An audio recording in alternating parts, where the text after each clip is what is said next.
ഏറ്റവും കൂടുതൽ കൈയടി കിട്ടിയ ഏറ്റവും ഇതാ മമ്മൂക്കയാണ് ഏറ്റവും കൂടുതൽ. മമ്മൂക്കയുടെ ബാലൻ കഥ പറയുമ്പോൾ സിനിമയുടെ ക്ലൈമാക്സിനാണ് ഏറ്റവും കൂടുതൽ കൈയടി കിട്ടിയത്. അതെ അല്ലേ? അതെ. ദുൽഖറിന്റെ എടുക്കാറുണ്ട്, ചെയ്യാറുണ്ട്. അല്ലേ? ഹലോ, നിങ്ങളിപ്പോൾ താമസിക്കുന്ന മുറിയിൽ പണ്ട് പാർത്തിരുന്നൊരു പാവം ജിന്ന്, നിങ്ങൾ ബേജാറാവില്ലേ? നമ്മളെന്നെ കളറാക്കാൻ പറഞ്ഞു.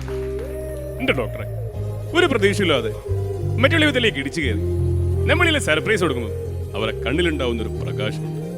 അതിൻ്റെ ഒരു ത്രില്ല നമ്മളിങ്ങനെ ജീവിച്ചു പോകുന്നു. പനി പിടിച്ചിറക്കുമ്പോൾ ഞാൻ ആലോചിച്ചിട്ടുണ്ട്, കൂട്ടിനൊരു പെൺകൊച്ചൊണ്ണം കിട്ടിയിരുന്നാൽ ഒരാൾ കൂടി പനി കൊടുക്കാമല്ലോ. മമ്മൂട്ടിയുടെ ഉള്ള വന്നാലോ? തീർച്ചയായിട്ടും. മമ്മൂക്കയുടെ എൻ്റെ പേര് ബിപിൻ ബാലൻ എന്നാണ്. അപ്പോൾ എനിക്ക് ഏറ്റവും ഇഷ്ടവും ഒരു യാദൃശ്ചികമായിട്ട് ബാലൻ എന്നൊരു സിനിമ, നമ്മുടെ കഥ പറയുമ്പോൾ സിനിമയുടെ ബാലൻ എന്ന് പറയുന്ന ആ ഒരു ക്ലൈമാക്സ് ഡയലോഗ് ഉണ്ടല്ലോ, ഓരോ വ്യക്തിയുടെ ജീവിതത്തിലും കൃത്യമായ സ്വാധീനം ചെലുത്തുകയും മുന്നോട്ടുള്ള യാത്രക്ക് പ്രചോദനമായി തീരുകയും ചെയ്യപ്പെടുന്ന ആരെങ്കിലുമൊക്കെ ഉണ്ടാവും. കാതിൽ ചുവന്ന കല്ല് വെച്ച് കടുക്കനിട്ട ഒരു കൂട്ടുകാരൻ എനിക്കുമുണ്ടായിരുന്നു. ഒന്നുമില്ലാത്ത അശോകനെ എന്തെങ്കിലുമൊക്കെ ആക്കിത്തീർത്ത ബാലചന്ദ്രൻ, എൻ്റെ ബാലൻ.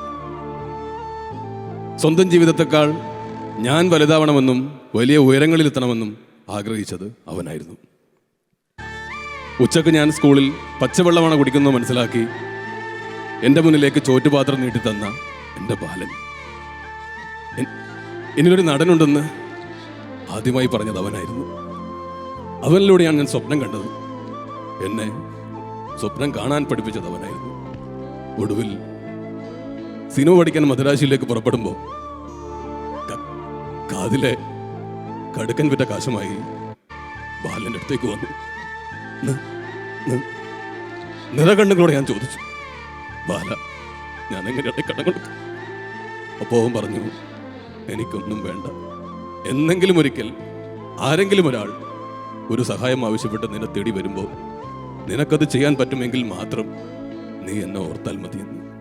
ഒരു പ്രണയത്തിലകപ്പെട്ട് നാടുവിട്ടുപോയ ബാലനെ ഞാൻ ഇന്നും ഓർത്തുകൊണ്ടേയിരിക്കുന്നു.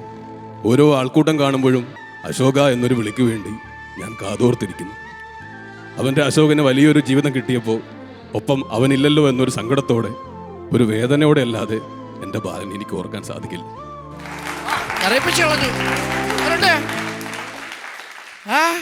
മമ്മൂക്ക എന്ന് പറയുമ്പോൾ ഞങ്ങൾ ഒരുപാട് സിനിമയിൽ അഭിനയിച്ചിട്ടുണ്ട്, മായാവിൽ അഭിനയിച്ചിട്ടുണ്ട്.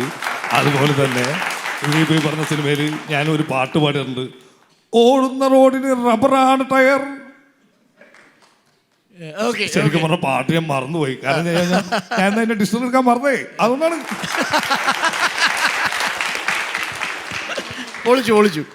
അപ്പൊ ഇനി മോഹൻലാലും ഉണ്ട്. തീർച്ചയായിട്ടും. എന്നാലും ഞാൻ മമ്മൂക്കയിലൂടെ സങ്കടപ്പെടുത്തി ലാലേട്ടനിലൂടെ ഈ ഒരു ഓണക്കാലത്തൊന്ന് ചിരിപ്പിക്കാൻ പോവാണ്. അയ്യോ,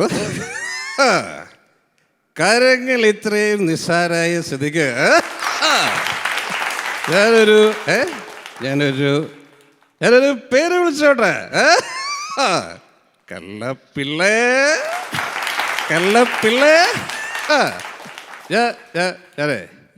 ഞാനൊരു സംശയം ചോദിച്ചോട്ടെ. ഈ കസറ്റി അത് ജന്മനാലേ എങ്ങനെയാണോ?